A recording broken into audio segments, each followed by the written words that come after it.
Demi memperpendek jarak antar wilayah, pemerintah telah dan tengah membangun sejumlah ruas jalan tol, termasuk Jalan Tol Trans Sumatera (JTTS).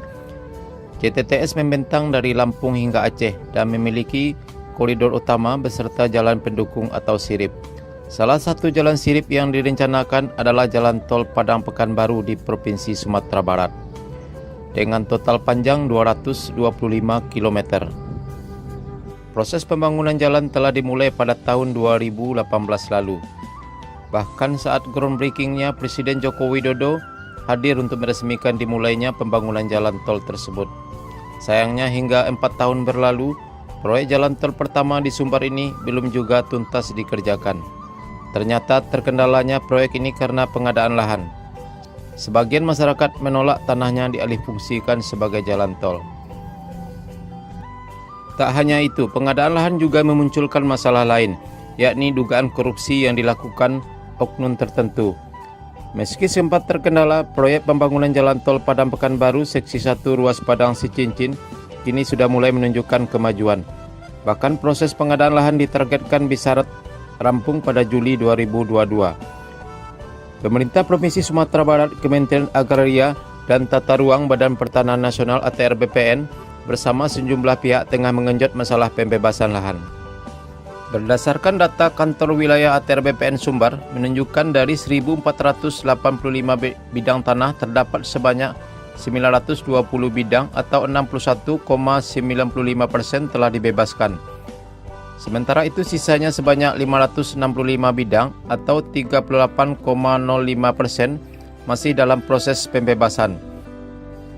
Proses pembebasan yang dimaksudkan meliputi penyelesaian administrasi pemerintah, pembayaran uang ganti rugi, proses validasi dan verifikasi dokumen serta penilaian. Direktur Jenderal Pengadaan Tanah dan Pengembangan Pertanahan Kementerian ATR BPN M. Bunsari mengatakan, kekurangan anggota menjadi faktor proses penyelesaian administrasi di lapangan memakan waktu yang cukup lama. Proses administratif memakan waktu karena menurutnya banyak dokumen yang harus divalidasi agar tidak terjadi permasalahan umum seperti sebelumnya.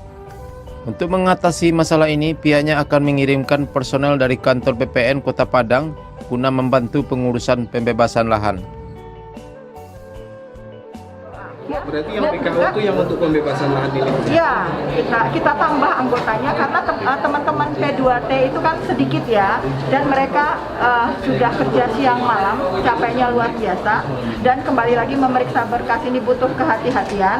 Jadi kalau lebih banyak orang mungkin kan lebih tidak terlalu capek. Meskipun dapat memperpendek rentang kendali antar daerah, ternyata dalam pembebasan lahan untuk keperluan pembangunan Jalan Tol Padang Pekanbaru masih ada warga yang menolak. Seperti dikutip dari arsip Tribun News Pekanbaru Selasa 21 Januari 2020, penolakan dilakukan oleh warga di Nagari Sungai Abang, Nagari Lubu Alung, dan Nagari Sicincin. Senior Eksekutif Vice President Divisi Pengembangan Jalan Tol Utama Karya, Agung Fajarwanto menjelaskan, penolakan terjadi karena lahan tersebut adalah tanah pusaka. Rencana awalnya ruas tol Padang Sicincin 30,4 km, namun sekarang berubah menjadi 36,15 km. Karena warga di Nagari Sungai Abang, Nagari Lubu Alung, dan Nagari Sicincin menolak tanahnya dibebaskan, karena merupakan tanah pusaka tinggi dan lahan produktif, kata Fajar. Karena penolakan dari warga ini, pihak Utama Karya harus kembali merevisi desain jalan serta melakukan pengadaan tanah kembali. Akibatnya pembangunan pun ikut tertunda. Pengadaan lahan pembangunan tol Padang Pekanbaru juga terganjal kasus korupsi. Dikutip dari arsip kompas.com pada Kamis 2 Desember 2022, pihak Kejaksaan Tinggi Kejati Sumbar telah menetapkan 12 orang tersangka. Para tersangka ditahan karena dugaan korupsi dalam pembebasan tanah warga yang akan diberikan ganti rugi. 7 orang dari tersangka tersebut yakni BK, MR, SP, KD, AH, RF, dan SA yang juga merupakan perangkat pemerintahan desa atau nagari, sementara 5 tersangka lainnya adalah SS, perangkat pemerintahan nagari, YW, aparatur pemerintahan di Padang Pariaman, serta JRN dan US dari Badan Pertanahan Nasional atau BPN selaku panitia pengadaan tanah. Kronologi kasus ini berawal pada tahun 2019 silam ketika dilakukan proses ganti rugi atas lahan yang digunakan untuk pembangunan proyek tol tersebut. Salah satu lahan yang terdampak adalah Taman Keanekaragaman Hayati Kehati di Parit Melintang, Kabupaten Padang Pariaman. Saat diselidiki, ternyata Taman Kehati statusnya masuk dalam aset daerah dan tercatat pada bidang aset Badan Pengelolaan Keuangan Daerah Padang Pariaman. Anehnya, atas lahan tersebut juga dikeluarkan uang ganti rugi. Diduga uang tersebut kemudian dibagi-bagi oleh para oknum yang melakukan korupsi. Taksiran kerugian negara akibat kasus ini mencapai 27,8 miliar. Kasus korupsi ini diketahui saat Inspektorat Jenderal Kementerian ATR BPN melakukan audit keuangan internal. Hingga saat ini proses persidangan pada ke-12 tersangka ini masih berlangsung di Pengadilan Sumbar.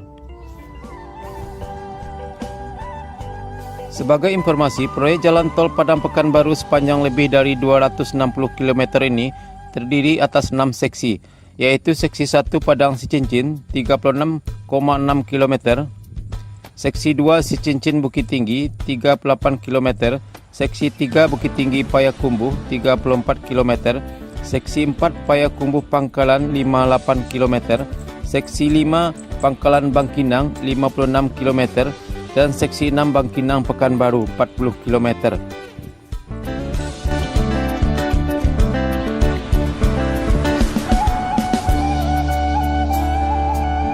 Dari seksi-seksi tersebut, seksi 6 Bangkinang Pekanbaru sudah hampir selesai 100% dan pada waktu Lebaran 2022 lalu sempat dibuka fungsional. Kemudian ruas seksi 5 Pangkalan Bangkinang juga menunjukkan progres yang baik pada angka 55% pada pertengahan Mei 2022.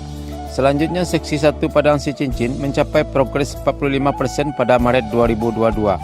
Sedangkan seksi-seksi yang lain masih dalam proses basic design.